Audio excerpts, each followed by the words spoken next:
Shalom saudara-saudara yang dikasihi oleh Tuhan. Kita sepatutnya bersyukur kepada Tuhan karena kita mengenal Tuhan Yesus dalam hidup kita. Di dunia ini ada banyak ketakutan yang bisa dialami setiap manusia. Namun firman Tuhan berkata, ketika aku takut, aku ini percaya kepadamu. Saudara-saudara, berbahagialah setiap orang yang mengenal Yesus, karena dia bisa menaruh percayanya kepada dia, sehingga dia tidak hidup dalam ketakutan. Salam jumpa dalam program Tuhan adalah Gembalaku. Saudara, salah satu ketakutan manusia yang terbesar adalah kematian. Dan manusia tidak berdaya untuk mengatasi kematian. Saudara, kematian itu menghentikan seluruh keberdayaan manusia, bahkan sampai keberdayaan sekecil apapun. Dengan kematian, seluruhnya di-stop. Bahkan saudara, ketika seorang merasa diri paling berkuasa, maka kematian akan menghentikan dia, sehingga dia tidak bisa berkuasa lagi. Bahkan ketika seseorang begitu disayangi oleh orang banyak yang sifatnya mayoritas tidak dapat menghentikan kematian. Meskipun mayoritas itu berusaha agar dia tetap hidup. Tetapi jika waktunya telah tiba, maka kematian tidak ada yang bisa menolaknya. Saudara, Alkitab berkata, Ibrani 9 ayat 27. Dan sama seperti manusia ditetapkan untuk mati hanya satu kali saja, dan sesudah itu dihakimi. Ketakutan akan kematian setidaknya ada dua alasan. Yang pertama, ketakutan karena kematian itu sendiri, yang sifatnya misterius. Tapi yang kedua, ada sebuah kesadaran bahwa setelah kematian, ada penghakiman Allah. Saudara, mari kita membaca firman Tuhan di dalam Yohanes pasal 11, ayat 28 sampai 37. Dan sesudah berkata demikian, ia pergi memanggil saudaranya, Maria, dan berbisik kepadanya, Guru ada di sana, dan ia memanggil engkau. Mendengar itu, Maria segera bangkit, lalu pergi mendapatkan Yesus. Tetapi waktu itu, Yesus belum sampai ke dalam kampung itu. Ia masih berada di tempat Marta menjumpai dia.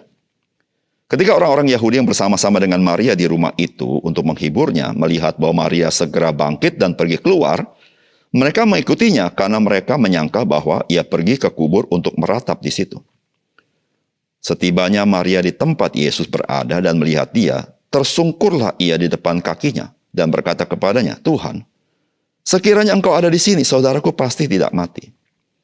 Ketika Yesus melihat Maria menangis dan juga orang-orang Yahudi yang datang bersama-sama dia, maka masgullah hatinya. Ia sangat terharu dan berkata, di manakah dia kamu baringkan? Jawab mereka, Tuhan, marilah dan lihatlah. Maka menangislah Yesus. Kata orang-orang Yahudi, lihatlah betapa kasihnya kepadanya. Tetapi beberapa orang di antaranya berkata, ia yang memelekkan mata orang buta. Tidak sanggupkah ia bertindak sehingga orang ini tidak mati? Saudara yang dikasihi oleh Tuhan, kematian orang yang kita kasihi akan membawa kesedihan yang sangat mendalam. Menurut penelitian ahli-ahli psikologi, skor stresor dalam hidup manusia diukur dalam skala 0 sampai 100. Maka stresor yang tertinggi, yaitu skor 100, itu dialami oleh orang yang meninggal dari orang yang dikasihi. Saudara, tidak heran bagaimana Marta dan Maria begitu sedih yang sangat mendalam atas kematian dari Lazarus. Saudara, Tuhan Yesus datang ke kota mereka di tengah-tengah kedukaan yang mendalam seperti itu. Saudara, bagi Marta dan Maria, mereka sepakat kalau Yesus ada bersama-sama mereka, maka Lazarus tidak akan mati. Artinya Yesus akan menyembuhkan sakit penyakitnya. Tetapi sekarang ketika Yesus datang ke kota mereka, Lazarus sudah 4 hari dikubur. Lazarus sudah mati. Saudara, kesedihan itu lebih sangat mendalam. Karena mereka tidak punya harapan. Saudara, bagaimanakah pesan firman Tuhan bagi kita melalui kisah ini? Yang pertama, kematian telah membelenggu manusia dan manusia tidak berdaya terhadap kematian. Saudara, firman Tuhan berkata, setibanya Maria di tempat Yesus berada dan melihat dia, tersungkurlah ia di depan kakinya dan berkata kepadanya, Tuhan, sekiranya engkau ada di sini, saudaraku pasti tidak mati. Saudara, dari zaman ke zaman, ada satu fakta yang tidak dapat kita pungkiri, yaitu bahwa kematian telah membelenggu manusia dan manusia tidak berdaya melepaskan diri dari kematian. Saudara, betapapun hebatnya manusia, betapapun baiknya manusia, betapapun pinternya manusia, betapapun religiusnya manusia, betapapun hebat ajarannya, betapapun jabatannya dihormati, mungkin dia disebut nabi, mungkin dia disebut imam, mungkin dia disebut rasul, mungkin disebut pemimpin agama, yang banyak mengajar orang tentang kebaikan, tentang ritual, tentang agama, dan lain-lain sebagainya. Tetapi satu hal yang tidak dapat dilakukan oleh orang-orang seperti ini juga, yang begitu hebat, yaitu mereka tidak bisa menghindar dari apa yang disebut dengan kematian. Saudara, kematian tidak memandang siapakah saudara dan saya. Dia akan mencengkram saudara. Dan saudara tidak berdaya. Dan saudara-saudara, tahukah saudara mengapa hal itu terjadi? Karena seluruh manusia telah berdosa.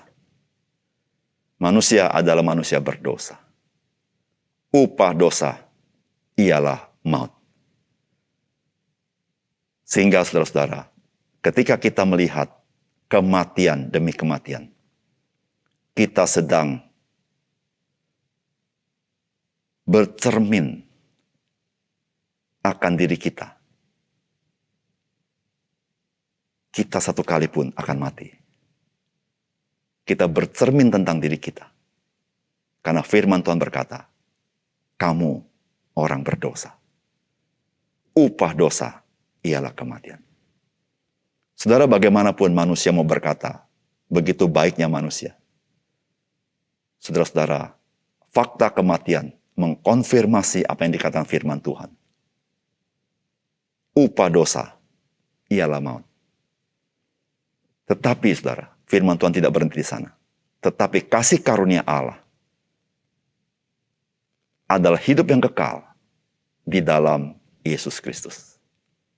Saudara yang kasih dalam Tuhan, di tengah-tengah keputusasaan manusia, di mana manusia bisa mendengar seluruh ajaran yang baik, seluruh ajaran religius, tetapi semuanya itu tidak sanggup melepaskan manusia dari kebinasaan itu. Tetapi di dalam Yesus, Yesus sanggup memberikan hidup yang kekal kepada kita. Puji Tuhan. Yang kedua, saudara, firman Tuhan hari ini menegaskan kepada kita bahwa Tuhan Yesus datang untuk mengalahkan kematian. Saudara, firman Tuhan berkata, ketika Yesus melihat Maria menangis dan juga orang-orang Yahudi yang datang bersama-sama dengan dia, maka masgullah hatinya. Ia sangat terharu dan berkata, di manakah dia kamu baringkan? Jawab mereka, Tuhan, marilah dan lihatlah. Saudara-saudara, ketika Yesus datang, Yesus sedang datang ke tempat kedukaan, di mana keluarga yang berduka dan masyarakat Yahudi sedang berduka bersama-sama atas kematian Lazarus. Dan ketika Yesus melihat semuanya itu, maka Alkitab berkata, masgullah hatinya. Saudara, mengapa Yesus menjadi masgul hatinya? Mengapa menjadi terganggu hatinya? Saudara-saudara, karena musuh manusia yang dari zaman ke zaman, yang tidak pernah dikalahkan oleh manusia, oleh siapapun, yaitu kematian. Dan Yesus melihat itu, bahwa kematian itu telah menjadi trauma bagi manusia, sehingga manusia itu menjadi kehilangan pengharapan. Maka hati Yesus terganggu.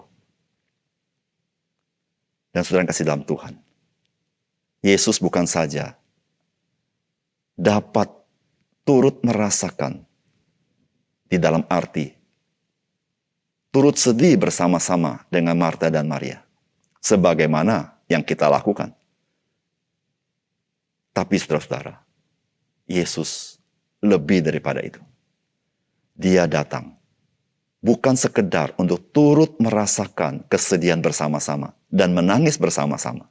Meskipun Yesus pun menangis pada saat itu. Namun Yesus datang untuk mengalahkan kematian itu. Saudara, setiap manusia, siapapun dia bisa menghibur hati orang berduka cita dengan menemaninya.